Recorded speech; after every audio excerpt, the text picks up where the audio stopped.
Hello everybody and welcome back to another video.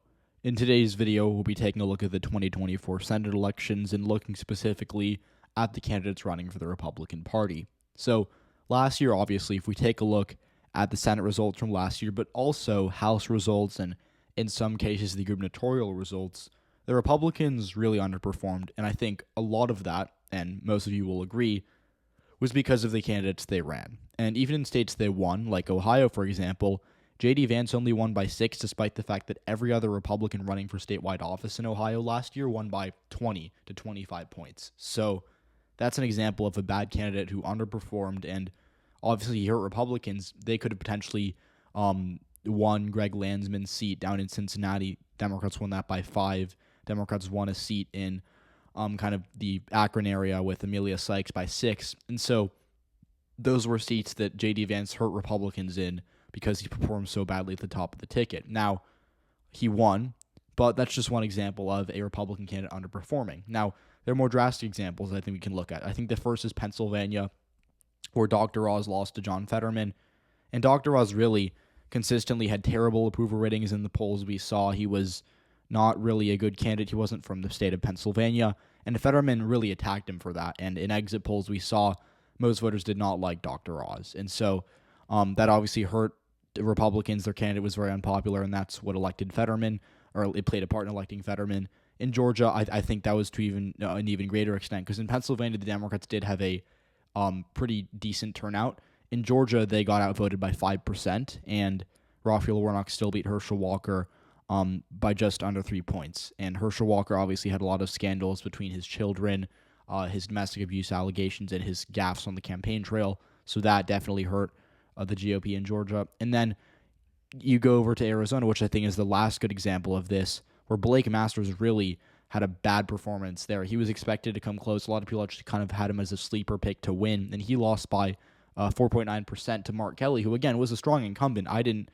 have Blake Masters winning, but in a state like Arizona and a midterm like 2022 it's pretty clear that there was a lane for Republicans in this race, and the fact they weren't able to materialize or to capitalize on that it became a problem for them. So that, I think, is something to note. And Masters was a really right-wing candidate. He didn't have popular stances on Social Security and abortion, and Kelly really hammered him for that on the campaign trail. So Republicans underperformed in a lot of these competitive races. The only race that I think they didn't really underperform in was North Carolina, where Ted Budd ran a decent campaign, won by 3.2% against Sherry Beasley. But again, that's a state that I think Republicans were going to hold anyways, and it was a much less competitive race than Pennsylvania, Georgia, or Arizona. So those are just a few examples of how Republicans shot themselves in the foot last year. In 2020, this to me isn't, like, when you look at this Senate map, this to me is a much more embarrassing performance for Republicans than the 2020 electoral map was. Trump was not expected to win that election really at any point past April or May of 2020. And this electoral map it was a good performance by Biden, but it didn't really shock me in the way that Fetterman winning by 5 or Kelly winning by 5 or Democrats almost beating Ron Johnson in Wisconsin did. So I would say that this map is bad for Republicans, but it's not embarrassing the way 2022 was. But again, Trump, I think, really shot himself in the foot on a couple of occasions. In Arizona, for example, his insulting of the McCain family could not have boded well for him there, considering he only lost by like 11,000 votes. You look at a state like Wisconsin or a state like Georgia, they were both decided. Wisconsin by 20,000, Georgia by 12,000. So there were, I would say, instances on the campaign trail where Trump really hurt himself, and had he won all 3 of these states, he would have been elected president. So the Republicans these past few elections have had problems caused by them, by their voters, their electorates. The candidates they're choosing to run in competitive races are often unelectable. And this year, we obviously haven't had the primaries yet. We actually don't have a ton of good information on the primaries yet. But let's talk about the candidates the Republicans are expected to run in all these races. So we're going to start out on the East Coast here. We're going to go to Ohio. And Ohio is a state that has a very competitive primary on the GOP side to take on incumbent Senator Sherrod Brown. That's Frank LaRose, the Secretary of State, who won by 20 points last year. There is Matt Dolan, the state senator, more moderate from the northern part of the state. And then there is Bernie Moreno, who's a businessman from the Cleveland area. Now, I would say Moreno's the worst of these three candidates for electability, so if they nominate him, that is I think that could be a problem. But LaRose, he has his problems, but he won by 20 points last year, and he wouldn't win by 20 against Sherrod Brown, but he would, I think, be a decent candidate. Same thing with Matt Dolan. I think actually Dolan will be the best candidate. He polled the best against Brown, and we did see Democrats feel pretty, not great about the prospect, because he ran last time. Democrats didn't really want him to run against Tim Ryan because he would have likely won by a lot more than J.D. Vance. So I will say Ohio, if Bernie Moreno gets the nomination, is kind of on the concern list for Republicans, but at this point, it's not, to me, a state that the Republicans have shot themselves in the foot in just yet. Michigan, this is kind of a weird one. They don't really have any great candidates here. James Craig was floated, but he doesn't really seem like he's going to run. And beyond that, I don't really know who they're going to run. I think this is less of a unelectable problem and more just a recruitment problem. There aren't a ton of Republicans left who can win in Michigan, and for me, if I'm a Republican, just strategist looking at this map, Michigan doesn't really matter because they can win the majority through Texas and Montana or Ohio. And Michigan is, I'd say, of the yellow states that I've highlighted, the most friendly to Democrats. So Michigan isn't great for Republicans, but it's not a state that they need. Now in Wisconsin, this is kind of a problematic one for them. The two candidates right now that have a good chance of winning the nomination for them are David Clark, the sheriff of Milwaukee County, and Tom Tiffany, a congressman from the Northern District up here in this rural part of the state. And Tiffany, I think, would be a fine candidate. He's just a replacement level guy. He didn't really have any impressive performances in Congress. He actually has only been in Congress for 2 years. He won a special election in April or May of 2020. I forgot when, but he underperformed Donald Trump in that election. And then in November, he did about the same as Trump in his district. And we also saw in 2022, he had a pretty decent showing. He did fine. So he's a fine candidate. I don't think he'd beat Tammy Baldwin, but he would be a decent candidate. And he wouldn't really be unelectable, but I don't think he'd win.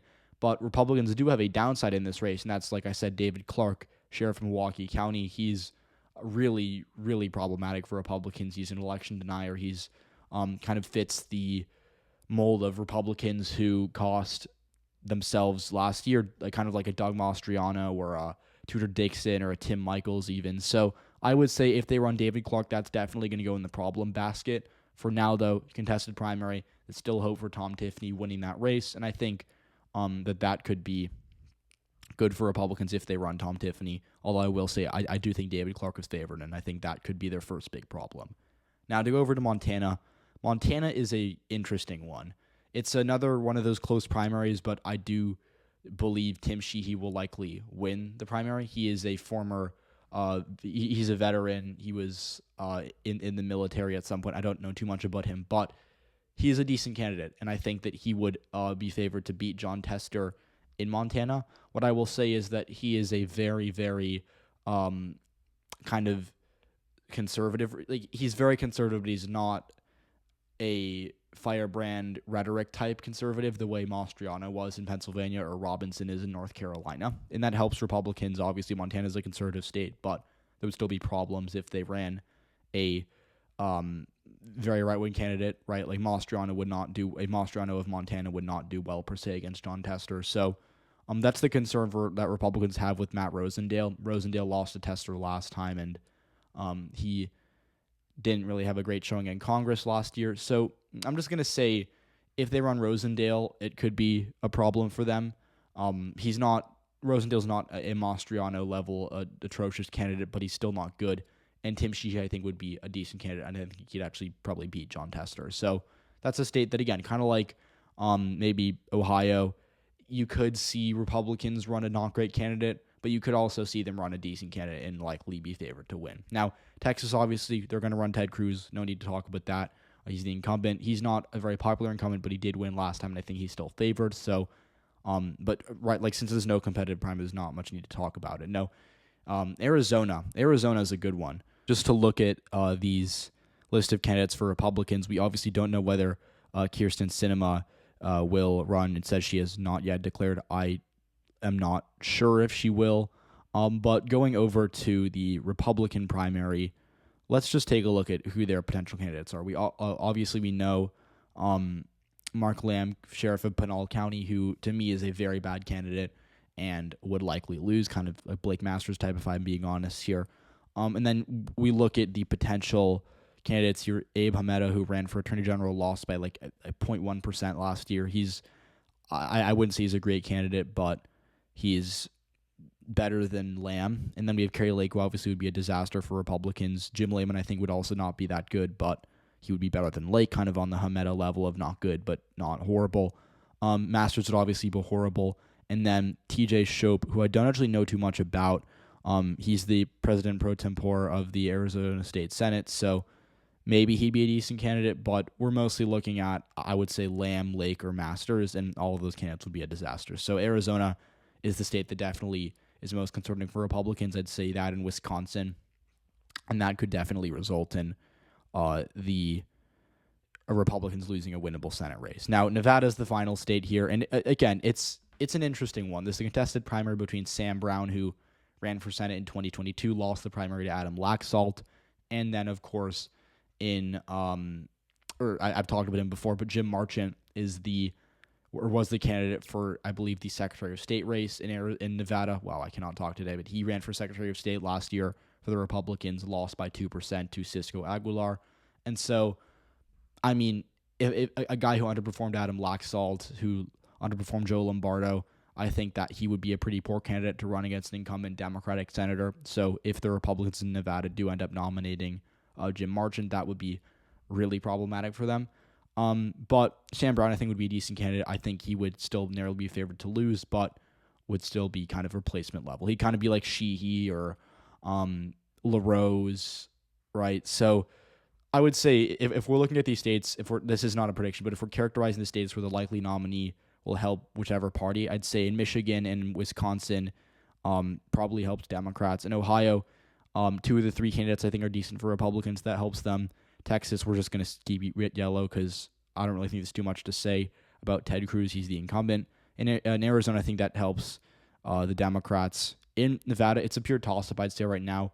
I think Jim Marchant will get the nomination, so that would also help Democrats. But going over to Montana, if Tim Sheehy does get the nomination, as I'm expecting, he's racked up a lot of endorsements, so he has the momentum in that race right now.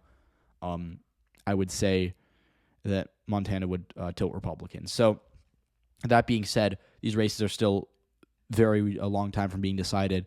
A lot of these primaries are going to be very interesting to watch next year. So I just want to kind of look at the Republican candidates because I do want to make a point of saying, look, Republicans have a really good Senate map this year, and the only way they lose it is if they run horrible candidates. And right now, there are horrible candidates that have declared, but I think when you look at the endorsements, the way Republicans are handling themselves post-2022, I think that they're in a decent spot to win enough Senate seats to win the majority. So thanks for watching, and I'll see you all in the next one. Let me know what you think, and be sure to like, subscribe if you haven't already done so. And like I said, I'll see you all in the next